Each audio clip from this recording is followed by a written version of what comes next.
A baby was abandoned at birth solely because he had Down syndrome. But what if the parents weren't aware of the entire story? What if there was a hidden truth, a reality they were never ready to confront? This is Lucas's story, a baby whose life was almost discarded, leading to an unexpected and astonishing revelation for his parents. In this heartfelt journey, discover why Lucas's tale didn't conclude with his abandonment. It was merely the start of something much more extraordinary. Stay with us to uncover the twist that alters everything. Additionally, please share where you're listening from, and if you appreciate stories like these, consider subscribing for more narratives. Let's begin. The sharp scent of antiseptic permeated Northwestern Memorial Hospital, blending with the steady beeping of medical equipment. Emily Carter held onto the edge of the hospital bed tightly, her knuckles turning white as she battled the intense pain. Next to her, her husband Ryan sat, his face strained yet hopeful. 9 months filled with anticipation, anxiety, and dreams were about to culminate in a single moment, the birth of their first child. "Just a little longer," Ryan murmured, his voice gentle but brimming with excitement. Emily managed a faint smile despite the agony coursing through her body. She could already envision holding her baby, feeling their soft skin against hers. When the moment finally arrived, Emily pushed with every ounce of strength she had left, her world narrowing to the pounding of her heart. Then, the unmistakable sound of a newborn's cry filled the room, a cry so pure and beautiful it momentarily dulled her pain.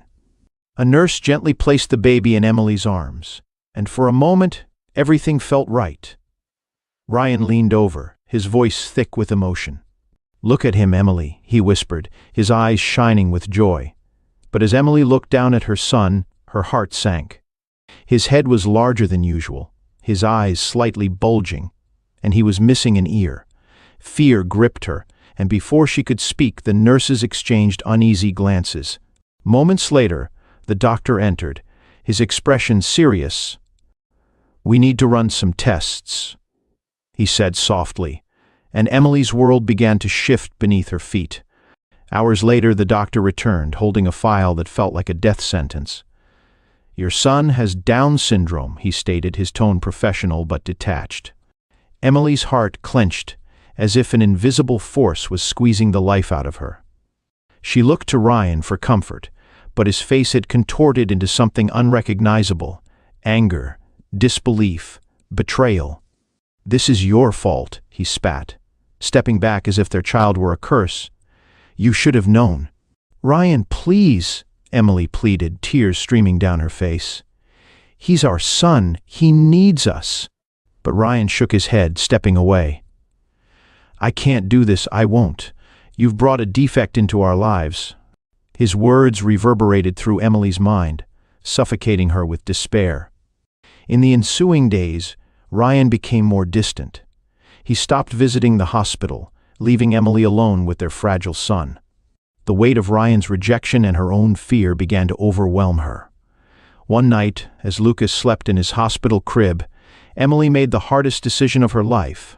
She kissed her son goodbye, left a falsehood for Ryan, claiming their baby had died, and walked out of the hospital, her heart in ruins. In the quiet, shadowed corners of Northwestern Memorial Hospital's neonatal unit, the air was filled with the soft beeping of monitors and the rhythmic hiss of ventilators. It was a place where fragile lives teetered between hope and despair, and for baby Lucas, it was the only world he had ever known. The nurses who cared for him marveled at his strength.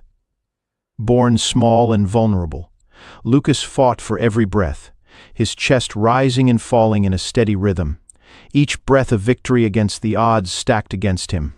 His tiny fingers, no bigger than a nurse's pinky, would curl and uncurl, as if reaching for something, or someone absent.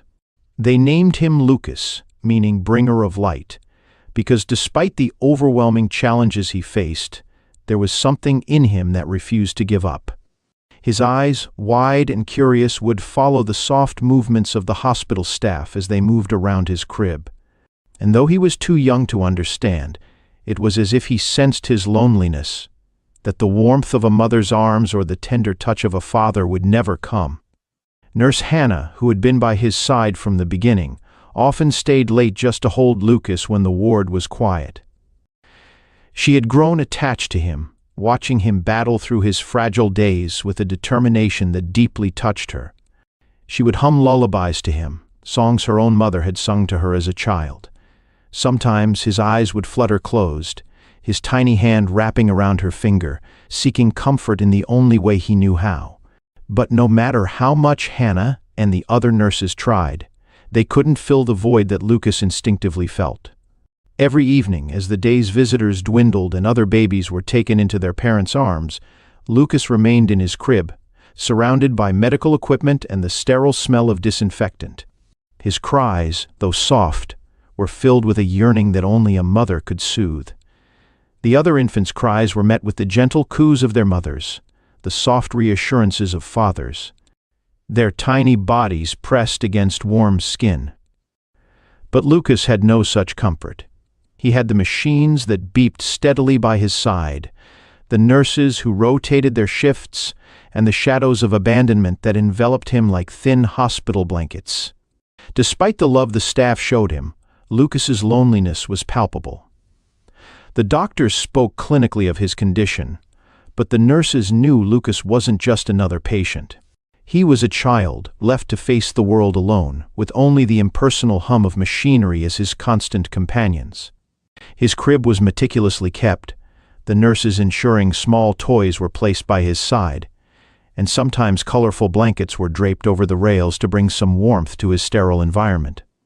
But toys couldn't replace a mother's touch, and blankets couldn't replicate the comfort of a family. At night, when the ward was quiet and the lights dimmed, Lucas's little hand would reach out, as if searching for someone, a mother who had walked away, a father who had refused to love him. Nurse Hannah often found herself watching him from a distance. Her heart ached for him, knowing that no amount of medical care could replace what he truly needed.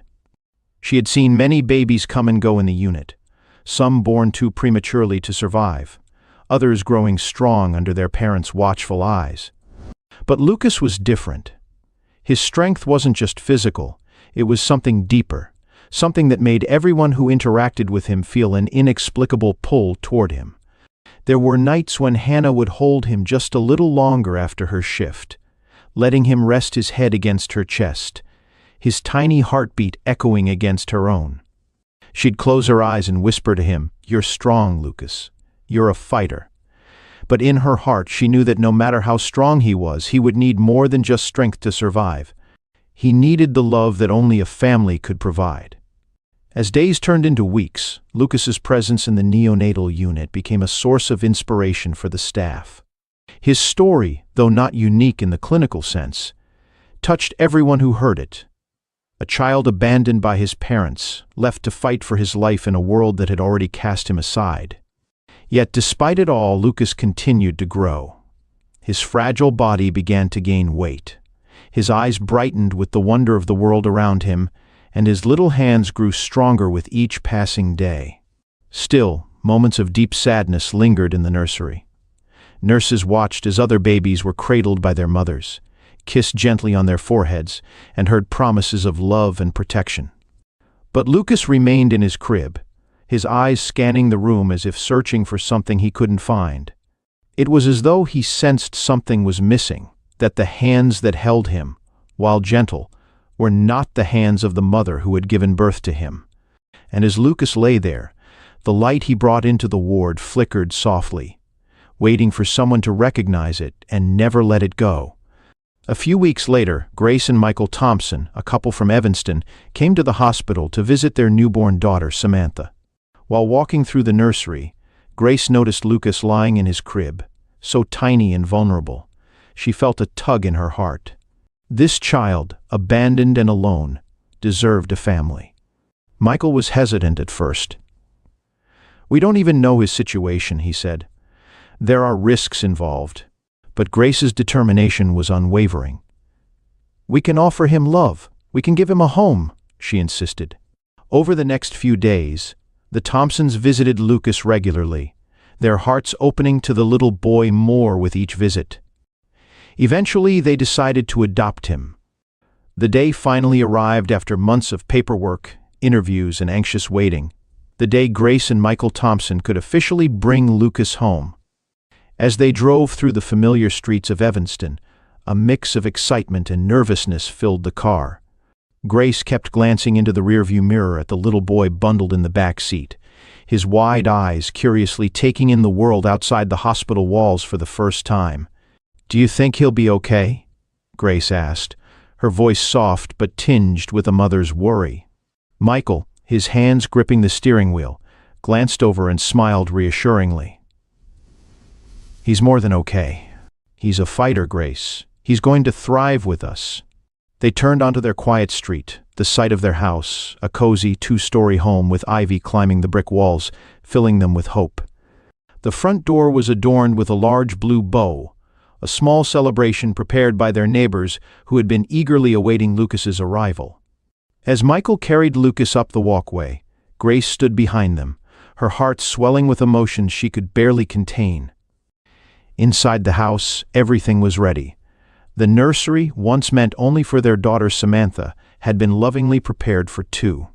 On one side of the room was Samantha's crib, filled with stuffed animals and soft pink blankets. On the other side stood Lucas's crib, freshly painted white with delicate mobiles hanging above. Grace had spent weeks ensuring it was perfect, soft blue and yellow bedding, shelves filled with baby books, and toys that Lucas would soon learn to love. As they settled Lucas into his new crib, Grace couldn't stop the tears that welled in her eyes. This was a moment she had longed for, a family complete, not by birth, but by choice. Lucas looked around with wide, searching eyes, his tiny fingers curling and uncurling as if trying to understand this new world. "Welcome home, little man," Michael whispered, gently placing a hand on Lucas's back. "This is where you belong now." The days that followed were a whirlwind of activity. Grace wasted no time ensuring Lucas received the best care possible. Therapists, specialists, and pediatricians were scheduled to assess his progress and help him navigate the unique challenges that came with his condition. While the journey ahead was filled with uncertainty, Grace and Michael were determined to give Lucas every opportunity to thrive. Their home became a hub of support, filled with the warmth of visitors and professionals eager to help Lucas flourish. The Thompsons made sure that no need of Lucas's was unmet. They outfitted his room with sensory toys to aid his development, hired a speech therapist to assist with early communication, and made countless trips to specialists who could help with his motor skills and physical therapy. Despite the challenges, Lucas began to thrive. His once fragile body grew stronger. His eyes brightened as he adjusted to life in the Thompson household. He no longer lay in a sterile hospital crib, surrounded by beeping machines and cold medical equipment. Now his world was filled with laughter, warmth, and love. Samantha, just 2 years old, quickly bonded with her new brother. She would toddle over to his crib each morning, peeking through the rails to watch him sleep or play with the toys Grace had carefully chosen. "Baby!" she would exclaim, giggling as Lucas waved his hands at her, his own soft laugh bubbling up from his tiny body. Their bond, though still in its early stages, was unmistakable, a love shared between siblings, even without words. As weeks passed, the Thompsons began to settle into their new normal. Grace, ever the nurturer, dedicated herself fully to Lucas's care while balancing her attention between him and Samantha. She often marveled at how easily Lucas had become a part of their lives, as if he had always been meant to be there. There were challenges, of course. Nights when Lucas would cry, unable to communicate his needs in ways Grace could understand. Times when therapy sessions were difficult and Lucas seemed frustrated, his tiny body stiffening in protest. But through it all, Grace remained patient, her love for Lucas only growing stronger with each passing day. Michael, quieter but equally dedicated, would come home from work each evening, tired but eager to spend time with his children. He'd scoop Samantha up in one arm and Lucas in the other, spinning them around the living room until their giggles filled the house. He was determined to be the father Lucas needed, even if that meant learning new ways to care for him, different from the usual experiences of fatherhood. Michael had always been practical and grounded. While the adoption process had been an emotional roller coaster for Grace, it was Lucas's presence in their home that finally softened his heart. He no longer saw Lucas as a child with a condition that needed managing. He saw him as his son, his little boy, whose smile could light up a room. One evening, after the kids had fallen asleep, Grace and Michael sat together in the living room, the quiet hum of the house surrounding them. Grace leaned into Michael's shoulder, her voice soft and thoughtful. "I can't believe how far he's come already. It's like he's a different baby from the one we first met." Michael nodded, his eyes fixed on the family photo now hanging above the fireplace, taken just a few days after Lucas had arrived. "He's stronger than we know," Michael said, his voice filled with pride. "And he's ours now. We'll give him everything he needs." Weeks turned into months, and Lucas continued to grow in his new home, surrounded by love and care. The sterile, lonely environment of the hospital was a distant memory now. Lucas had found his family, one that saw him not for his condition, but for the bright, joyful spirit he was. In the evenings, Grace would stand by his crib, watching as Lucas slept peacefully, his tiny chest rising and falling, his little hand clutching the soft blankets. There were times she couldn't help but feel overwhelmed by the enormity of it all, the choices, the responsibility, and most of all, the love that had filled the empty spaces of her heart. "This is just the beginning," she whispered to Michael one night, her voice thick with emotion. "We've got so much more to give him." Michael placed his hand on her shoulder, his eyes soft as they gazed down at their son. "He's already changed us, Grace," he replied. "More than we'll ever know." And so, as days continued to pass, the Thompsons settled into a life where love was abundant, where Lucas and Samantha grew side by side, and where the little boy who had once been abandoned in a hospital would never know a day without the warmth of a family that cherished him. Lucas had been reborn into a world of hope, and with Grace and Michael by his side, his future was limitless. To celebrate Lucas's formal entry into their family, Grace organized a grand baptism at St. Michael's Church.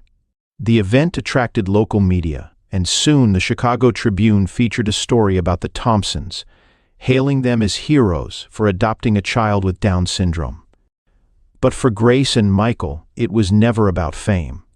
It was about Lucas, a boy who needed them as much as they needed him. As the holy water touched Lucas's forehead, Grace whispered in his ear, "You are loved." It was a moment that felt almost magical, as if the world was witnessing a second chance for Lucas, a life once discarded, now cherished. 2 long years had passed since Emily Carter made the most devastating decision of her life. The once vibrant woman, full of hope and ambition, had withered into a mere shadow of her former self. Her once bright eyes were now clouded with sorrow, her posture hunched from the weight of the guilt she carried. Days bled into one another, each one a haunting reminder of the child she had abandoned, the son she had convinced herself she couldn't raise. Life after that fateful day had been anything but kind to her. Ryan, who had always been the stronger one, had left her.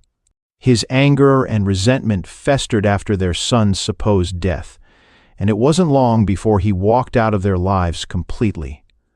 Emily had thought that lying to him about their son's death would save their marriage, that removing the problem would give them a chance to start fresh.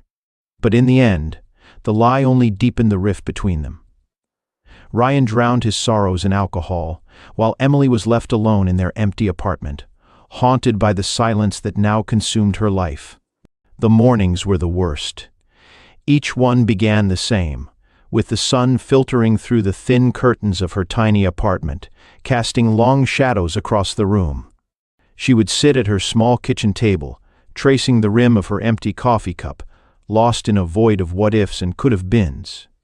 Every sip of stale coffee was a bitter reminder of her choices. Every tick of the clock on the wall was a countdown to another day of regret.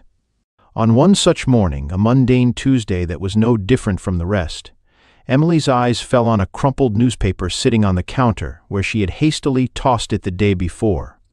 The headlines, as always, promised stories of politics, crime, and scandal.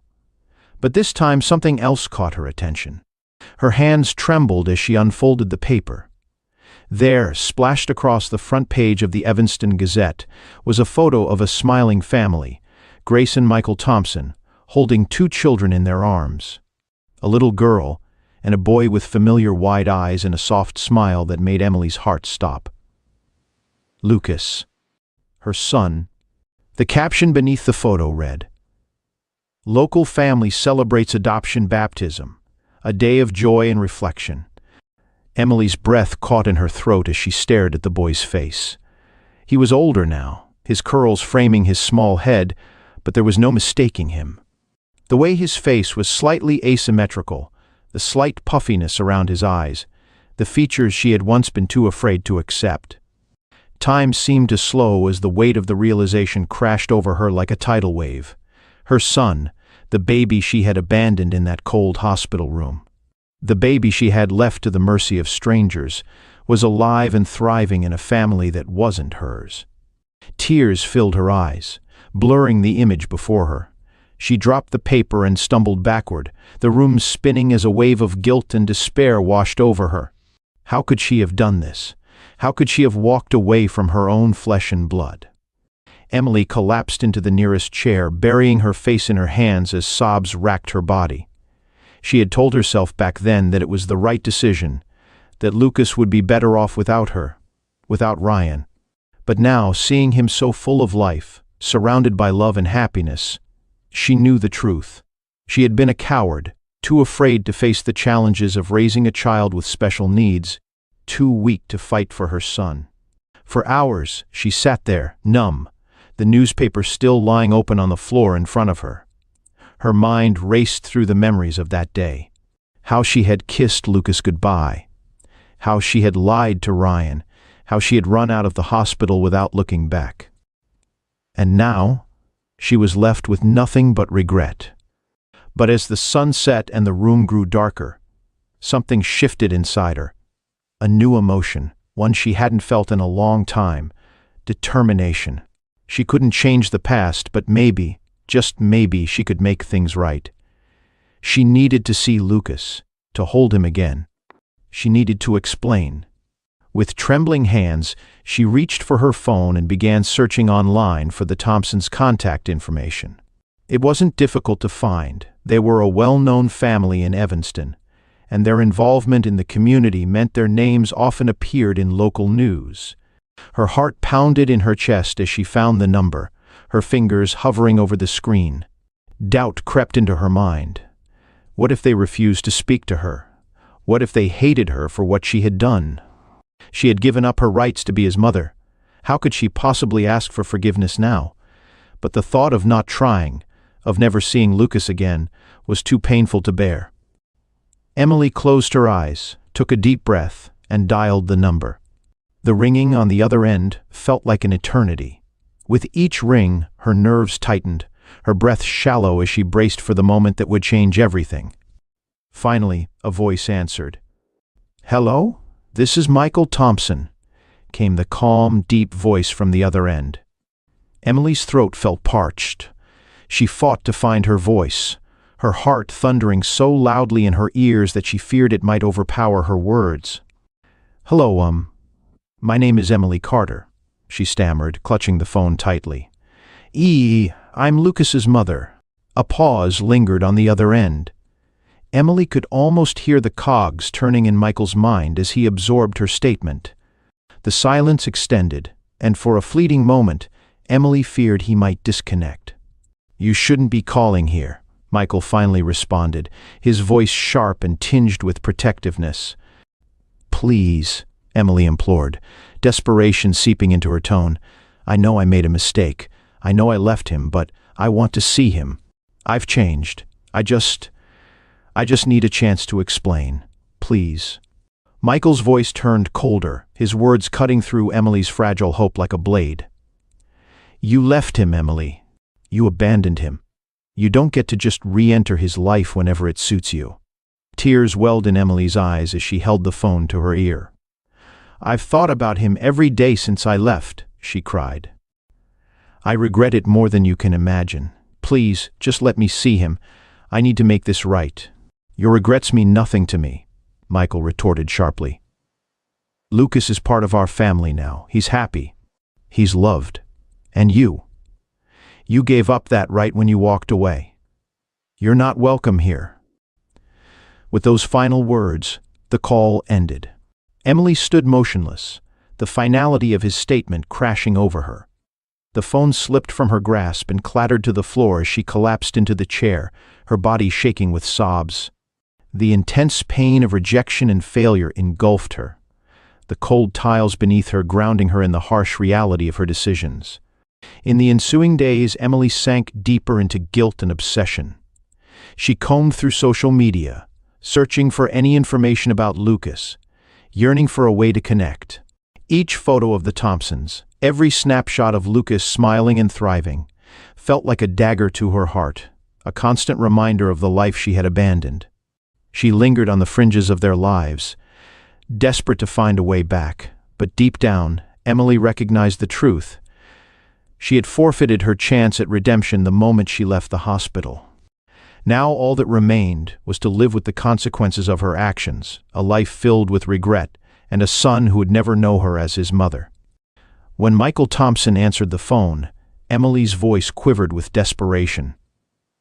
"I'm Emily Carter.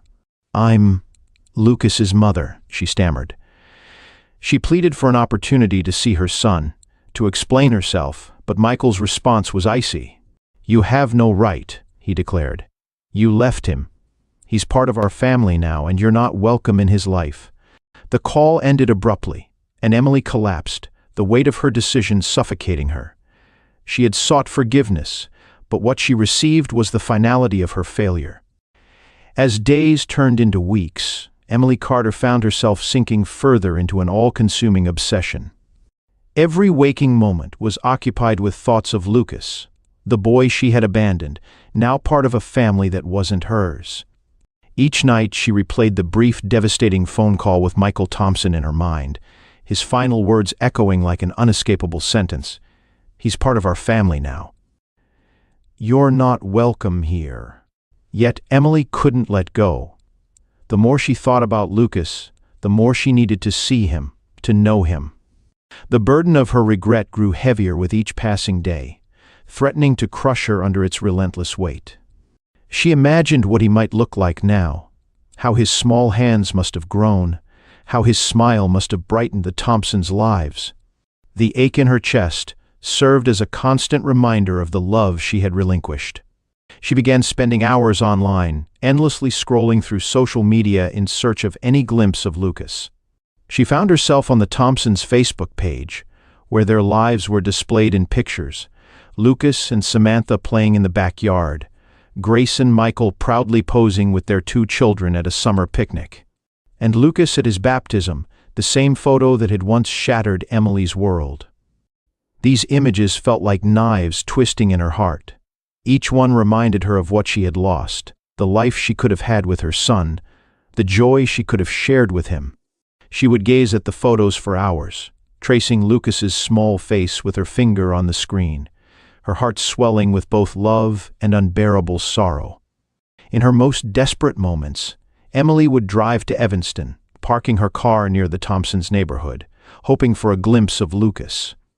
She would sit in her car for hours watching as families passed by, children playing in the park, imagining Lucas among them, laughing and carefree. On one particularly bleak afternoon, after sitting in her car for what seemed like an eternity, Emily finally saw him. Lucas was walking hand in hand with Grace, his little legs stumbling slightly as they moved down the sidewalk. His curls bounced in the sunlight, his eyes wide with curiosity as he pointed to something in the distance. Emily's breath caught in her throat, and for a moment, time stood still. This was her son, the boy she had carried inside her, the child she had once kissed goodbye in a sterile hospital crib. He was older now, taller, yet she could still see the baby he had been, the baby she had left behind. Her hands trembled as she gripped the steering wheel, her heart racing wildly in her chest. Every instinct urged her to get out of the car, to run to him, to tell him that she was his mother, But she didn't move. Fear seized her, rooting her to the spot. What would she say? What right did she have to disrupt his life now? She had made her choice 2 years ago, a choice born of fear, a decision she could never reverse. And now, looking at Lucas, so happy and loved with Grace by his side, Emily knew there was no place for her in his life. Tears blurred her vision as she watched them disappear around the corner, their laughter fading in the distance. She had missed her chance. She had relinquished the right to be Lucas's mother, and now that role belonged to Grace, a woman who had fought for him, who had provided him with the life Emily had been too afraid to offer. The realization struck her like a physical blow, and Emily doubled over in her seat, sobbing uncontrollably. The weight of her decisions pressed down on her chest, making it difficult to breathe. How had she arrived at this point? How had she allowed fear and shame to destroy the most precious thing in her life? She had once convinced herself that Lucas would be better off without her, that he deserved more than what she could give. But now, all she could feel was the suffocating emptiness of his absence. As the weeks dragged on, Emily's obsession darkened further.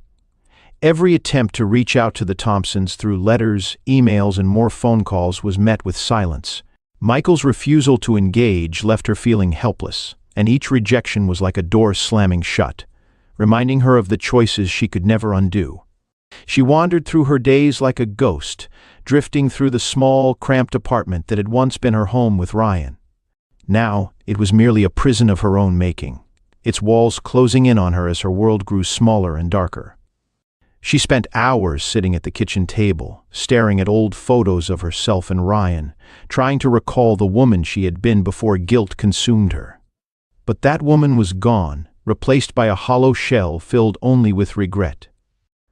One evening, Emily sat before her computer, her fingers trembling as she composed yet another email to the Thompsons. The words poured out in a torrent of desperation, pleas for forgiveness, explanations of her fear and weakness, promises that she had changed. But as her finger hovered over the send button, something within her shifted. What was the point? No matter how many times she reached out, no matter how many times she tried to explain herself, the truth remained unchanged. She had abandoned Lucas.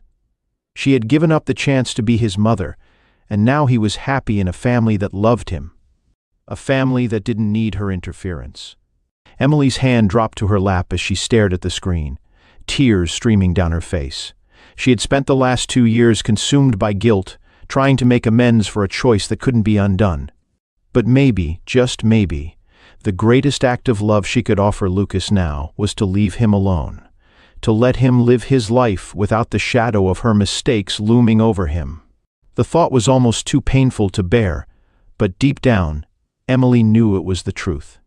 Lucas was thriving in the life Grace and Michael had given him, a life filled with love, support, and everything he needed to grow, a life that Emily could never provide. She closed her laptop and sat in the darkness, the quiet of the night enveloping her like a blanket. The ache in her chest would never disappear, she realized, but perhaps, in time, she could learn to live with it. The story of Emily's despair concludes not with resolution, but with acceptance. As she lets go of her obsessive need to see Lucas, she faces the bitter truth that the love she had once abandoned is now flourishing in a family that will never let him go.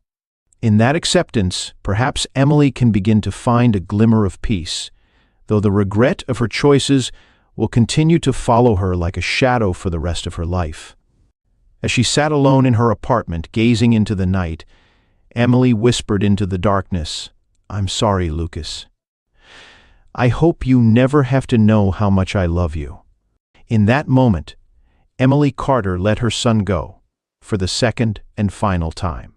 While Emily Carter's story may have ended in sorrow, Lucas Thompson's journey was just beginning, a narrative filled with hope, possibility, and the unconditional love of a family that chose him, not by chance, but by the deepest desires of their hearts. In the Thompson household, the warmth of life and love permeated every corner. From the moment Lucas arrived, cradled in Grace's arms, the house was infused with a newfound energy. The sterile hospital crib that once defined his early months was replaced by a bedroom painted in bright blues and greens, decorated with superhero posters, stuffed animals, and the loving touches only a mother could provide. His days, once marked by cold machinery and clinical routines, were now filled with laughter, hugs, and the comforting voices of people who cherished him for who he was. Lucas thrived in this environment, his growth remarkable not only to his family but to everyone who met him. The therapists and specialists who had once warned Grace and Michael of the challenges ahead began to marvel at Lucas's progress. Yes, he had Down syndrome, but the syndrome did not define him. It was merely a part of who he was. What truly defined Lucas was his vibrant spirit, his resilience, and his ability to bring light into the lives of everyone he encountered. As the years passed, Samantha and Lucas became inseparable. Though Samantha was only a few years older, she had taken on the role of protector, always by Lucas's side, guiding him as they navigated the world together. Whether they were playing in the backyard, building forts from pillows in the living room, or chasing each other through the park, their bond was unbreakable. Grace often watched them with a heart full of gratitude, knowing that Lucas had brought irreplaceable joy to their family. At school, Lucas was a bright light, just as he was at home. The teachers at his local elementary school were endlessly patient, ensuring he had the support he needed to thrive academically and socially. Though his progress came in small steps, each achievement was celebrated with pride. He struggled with speech, but his laughter and enthusiasm communicated more than words ever could. Every day was a new adventure, a new opportunity for him to grow, and each day he embraced those opportunities with boundless curiosity. But more than anything, it was the love from Grace and Michael that allowed Lucas to flourish. Grace had poured her heart into his care from the beginning, ensuring he had every resource he needed to succeed: occupational therapists, speech pathologists, specialized educators. But it was her affection, her unwavering presence, that truly made all the difference. She would sit with him at night, reading him stories as he curled up in her lap, his eyes wide with wonder as he listened to the adventures of knights and dragons, astronauts and superheroes. "Mommy, can I be a superhero?" he asked one night, his voice soft and full of hope. Grace smiled, gently brushing his hair back. "You already are, Lucas. You've been my superhero from the day you were born." Lucas beamed, his bright eyes sparkling with joy. He had heard it so many times before, but in that moment, surrounded by the warmth of his mother's embrace, it felt real. He believed it. He believed he could be anything because, in the Thompson household, anything was possible. Michael was a quieter influence in Lucas's life, but no less impactful. Though he had initially hesitated at the thought of adoption, Lucas had quickly become his son in every meaningful way.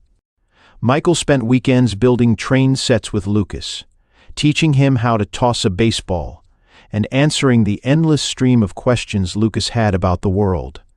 In his father's eyes, Lucas saw a reflection of the strength and stability Michael had provided from the start. And in those moments of play and learning, Lucas knew he was safe, loved, and cherished. Michael was often struck by how much Lucas had changed his life. He had gone from being cautious and unsure to fiercely protective and proud. Lucas had brought out a softer side of him, a tenderness he hadn't realized he possessed.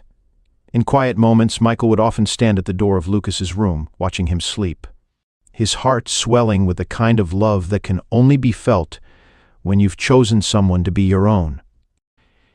"He's going to change the world, Grace," Michael said one night as they stood together, looking at Lucas curled up under his blankets, his stuffed animals piled around him. Grace smiled, leaning into Michael's shoulder. "He already has." What are your thoughts on this story? If you were in Emily's position, grappling with fear and uncertainty, what actions might you have taken? Could you have made a different decision, knowing how Lucas's life turned out? Regarding the Thompsons, do you believe they made the right choice by closing the door on Emily, or should she have been given a second chance? Share your thoughts in the comments below. Please like and subscribe if you enjoyed this story, and we'll see you in the next video.